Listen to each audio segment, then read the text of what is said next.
Ndugu waandishi wa habari, napenda kutoa taarifa kwa umma juu ya tukio la shambulio la kudhuru mwili alilolipata katibu mwenezi BAWACHA ambaye amefahamika kwa jina la Sigrada Wilherd Mligo. Huyu ana miaka 34, ni Mbena na ni mkazi wa Mji Mwema katika mkoa wa Njombe.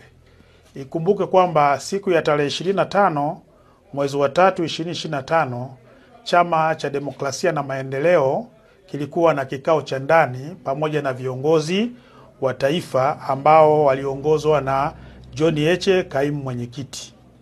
Katika kikao hicho mambo mbalimbali yalijadiliwa, likiwemo liliokuwa linamhusu Sigrada Wilherd Mligo ambaye ni katibu mwenezi wa BAWACHA taifa, juu ya kufanya mikutano bila kufuata utaratibu wa chama hicho. Katika hoja hiyo kuliibuka taharuki na baadaye alielekezwa huyu Sigrada Mligo aweze kutolewa nje, na aliweza kutolewa nje ili kumpunguza munkari aliyokuwa nao kwa wakati huo. Lakini baada ya kuwa ametulia, yalitoka maelekezo ndani kwamba aweze kurejea na kikao hicho ili kiweze kumalizika. Lakini cha kushangaza, moja ya walinzi katika chama hicho cha Chadema ambaye amefahamika kwa jina la Noel Olivale, ambaye ni moja ya walinzi, aliweza kumshambulia kwa ngumi Bi Sigrada Mligo na kuweza kuanguka chini. Lakini wakati tukio hili linatokea, pembeni kulikuwa na baadhi ya askari polisi ambao walichukua hatua ya kutaka kumkamata huyo mtu, lakini baadaye aliponyoka na kuweza kutokomea, lakini tulifuatilia jina lake na kuweza kulipata.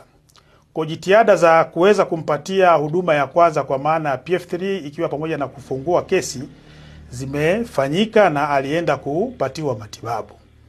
Na kwa sasa Bi Sigrada Wilherd Mligo amelazwa katika hospitali ya Kibena akiwa anaendelea kupatiwa matibabu, na jeshi la polisi tunaendelea kumtafuta ndugu Noel Olivale ili aweze kujibu tuhuma alizo nazo za kumshambulia. Lakini hali ya kiusalama na katika mkoa wa Njombe ni shwari, na mikutano hii ya Chadema inaendelea kufanyika na hakuna uvunjifu mwingine wa amani katika maeneo ya wazi, mbali na zile hoja ambazo zilizotokea katika ukumbi wa ndani wakati wa kikao chao cha ndani ambacho kilifanyika siku ya jana.